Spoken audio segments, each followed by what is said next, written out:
തോറ്റിട്ടില്ല, തോറ്റ ചരിത്രം കേട്ടിട്ടില്ല എന്നിതുവരെ പറഞ്ഞ വിപ്ലവ സഖാക്കൾ ഒടുവിൽ തങ്ങൾ തോറ്റുപോയി എന്ന യാഥാർത്ഥ്യത്തോട് പൊരുത്തപ്പെട്ടു കഴിഞ്ഞിരിക്കുന്നു. ലോക്സഭാ തിരഞ്ഞെടുപ്പിൽ നേരിട്ട കനത്ത തിരിച്ചടി പലവിധ വിചിത്ര ന്യായങ്ങളും കൊണ്ട് പ്രതിരോധിക്കാൻ മുഖ്യമന്ത്രി ശ്രമിച്ച് പരാജയപ്പെട്ടതോടെ ഒടുവിൽ യാഥാർത്ഥ്യം സഖാക്കൾക്ക് മുൻപിൽ തുറന്നു പറയുകയാണ് പാർട്ടി സെക്രട്ടറി MV ഗോവിന്ദൻ.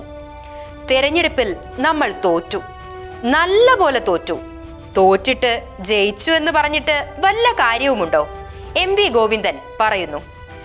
ഇടതു തോൽവിക്ക് കാരണമായ വിചിത്രമായ ഒരുപാട് കണക്കുകൾ നിരത്തുകയും കോൺഗ്രസിനെ കാരണമില്ലാതെ കുറ്റപ്പെടുത്തുകയും ചെയ്ത പിണറായി വിജയന്റെ പ്രതികരണത്തിനെതിരാണ് പാർട്ടി സെക്രട്ടറിയുടെ ഈ തുറന്നുപറച്ചിൽ.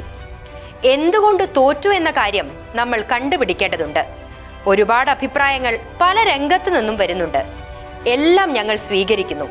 എല്ലാം സൂക്ഷ്മമായി പരിശോധിച്ച് മാറ്റം വരുത്തേണ്ടത് എങ്ങനെയെന്ന കാര്യത്തിൽ ഒരു തീരുമാനത്തിലെത്തും, അദ്ദേഹം തുടർന്നു പറഞ്ഞ വാക്കുകളാണ് ശ്രദ്ധേയം.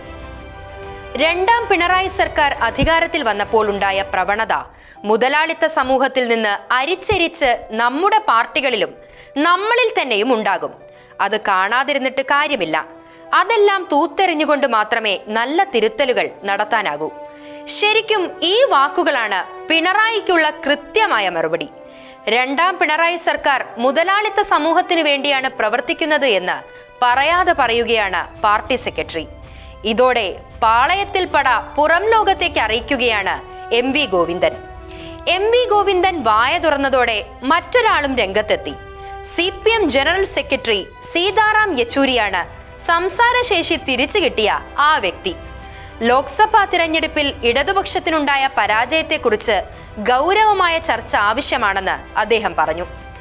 ഈ 16-ാം തീയതി നടക്കുന്ന സംസ്ഥാന കമ്മിറ്റിയിലും സംസ്ഥാന സെക്രട്ടേറിയറ്റിലും 28-ന് നടക്കുന്ന കേന്ദ്ര കമ്മിറ്റിയിലും തോൽവിയുടെ കാരണം ചർച്ച ചെയ്യും, അദ്ദേഹം ഉറപ്പിച്ചു പറയുന്നു. പരാജയ കാരണം ചർച്ച ചെയ്യുക എന്നാൽ ഭരണവിരുദ്ധ വികാരം എങ്ങനെ ഉണ്ടായി എന്നുള്ള ചോദ്യത്തിന് ഉത്തരം കണ്ടെത്തലാണ്. മുഖ്യപ്രതിയായി തീരുന്നത് സാക്ഷാൽ പിണറായി വിജയനും. എന്തായാലും ഏകഛത്രാധിപതിയായി ഇത്രനാൾ വിരാജിച്ച പിണറായിയുടെ വരും ദിവസങ്ങൾ അത്ര ശുഭകരമല്ല എന്ന് തന്നെയാണ് തോന്നുന്നത്. Seed news, Calicut.